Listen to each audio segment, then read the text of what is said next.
hundreds and hundreds, if not trillions of dollars that have absolutely no transparency, no accountability, but Yep. they're going to control the temperature of the globe within a 2-degree radius That's if you what. just give them enough money. Yeah, Yeah. sure, Yeah. I believe that. I'm gonna wait in line to give them my money. Really, when those people knock on my door about the with the little clipboard with the windmill on it, I look at them and laugh and slam the door. I mean, I'm nicer to Mormons. Like I'll invite Mormons back to my house 3 times because I think it's fascinating. I don't talk to them too much about the Mormon religion, but I'm interested in their cultural migration to the West. So I seize upon that as an opportunity to sit and talk with them, and like I make them tea, bring them in the house, ask them if they want food, and I talk to them about the history of their interaction with the various people, like the native folks and the other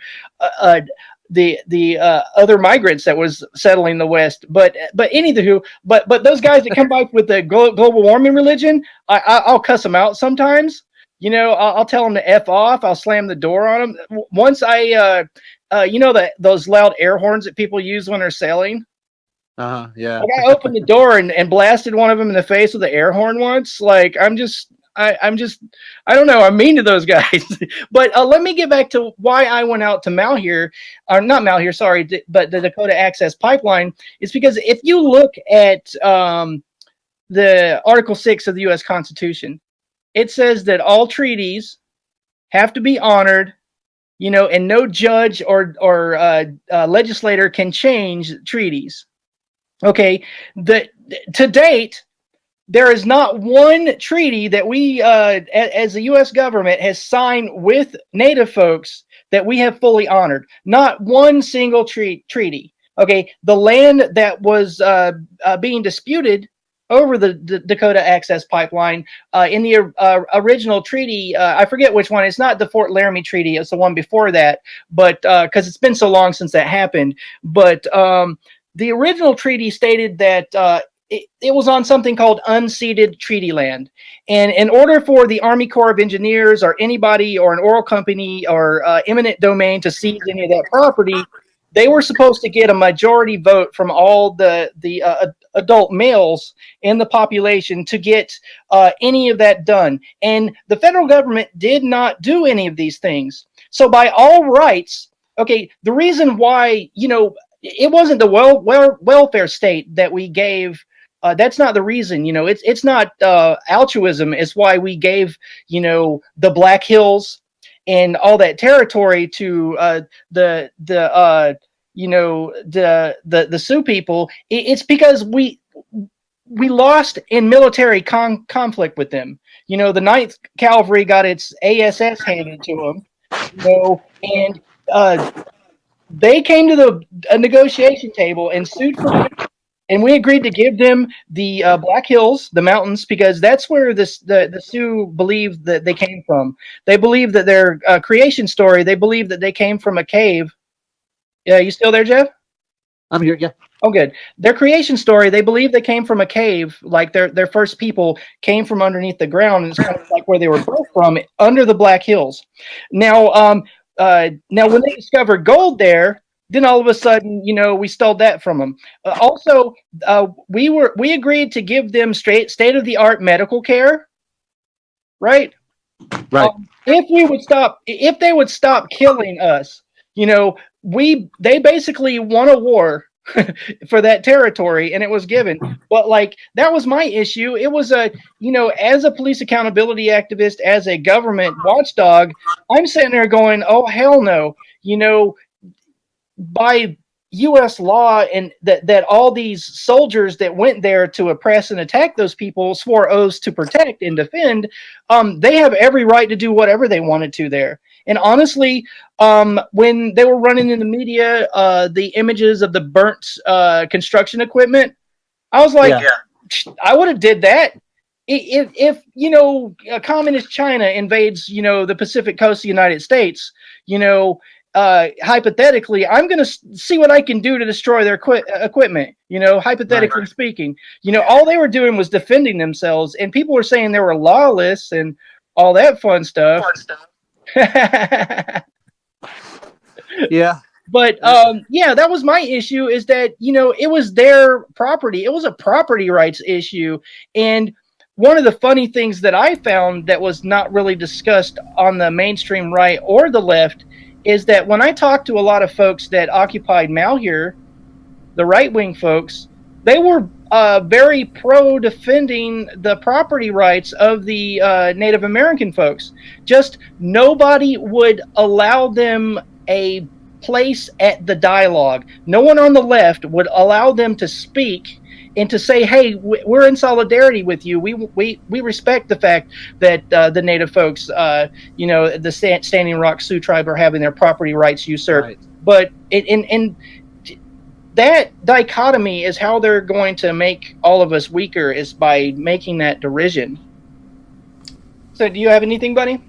I was just gonna hop in here. We're about 10 minutes short of the hour, and I just wanted to state out loud that if people have questions, get them ready. We'll field a few questions from the audience, of course. So here in a little bit, I figured we can do that at the hour mark. There is field some questions from the audience.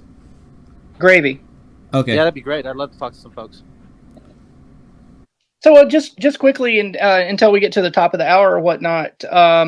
So when you actually go out, so you've done your research, you've researched where the public property is, you know your limits and your boundaries of where you can go and film. What's your style like? Your attitude when you go through the audit, like for people that want to emulate what you're doing?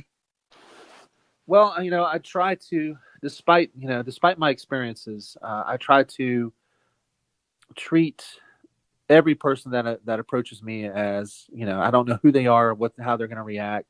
So I give them the benefit of the doubt. They could be, I think my top five most viewed videos, I think 3 of them are positive encounters with law enforcement officers or public employees. So I always try to be polite. And I always try, I'm always peaceful. I always try to be polite and give the people the benefit of the doubt. But of course, you have to be ready. I try to have an actual reason to be there. Now, when I'm doing my civil rights investigations, now one of my things that I like to do is go to a law enforcement facility and film the law enforcement officers coming in and out of the facility to see if they're wearing their seatbelts. I call it a citizen seatbelt audit, or click it or ticket, citizen seatbelt, click it or ticket. And I'm sorry, I'm getting a little lost. But what I learned from my friend Joel Chandler, to kind of what I try to do is I try to act like a jury is following me around, scrutinizing every move that I make, or every decision that I do, and every word that I say. I try to act like they're there because, you, like I was saying earlier, you're putting yourself at risk when you go out there. There's a very high probability that you're going to get arrested. Most law enforcement officers, unfortunately, are either ignorant of the law or willfully don't care about the law. So you have to prepare yourself. You have to be cool. You have to be calm, so that if you do get arrested, it's the most important thing is first of all that you have to get the charges dropped against you. You don't want to actually have to fight anything in court. You want to be absolutely 100% lawful and in the right when you go out there, when you get arrested. So I don't want to be yelling at the cops. I don't want to be inciting them. I want to let them do what they're going to do and document it, because my point of being there is to investigate whether or not they're going to respect our rights to, first it starts off as our right to document and film what they're doing. And then as it goes along, are they going to respect our right to remain silent? Are they going to respect our right not to have to produce ID? Are they going to respect our right to be free to go about what we're doing and not detain us unlawfully without any reasonable articulable suspicion that a crime is afoot? And unfortunately, just about the majority of the encounters wind up with an unlawful detention with no reasonable articulable suspicion that there's a crime afoot. The cops claiming that, just because they've contacted you, that you have to have ID on you. You have to give it to them whenever a law enforcement officer asks you for ID, you have to give it to them, which everybody knows is not true. So you just have to be prepared, and stay calm and stay focused when all this happens. And I don't like to argue with them. If they're saying something that's not correct, I'm not the type of person that's going to be yelling at them and saying I'm going to hit you with a 1983 Class C lawsuit. I'm not going to be, oh no, you're wrong. It's you cannot detain me without reasonable articulable suspicion. If they're, I like to get them to repeat what they're saying.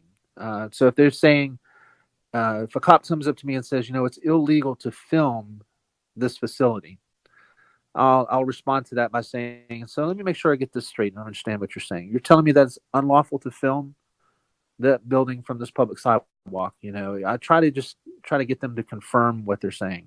I'm there to investigate, not to, argue with them or threaten them or anything like that. I'm there just to document what they're saying and try to get out of there without being arrested. Well,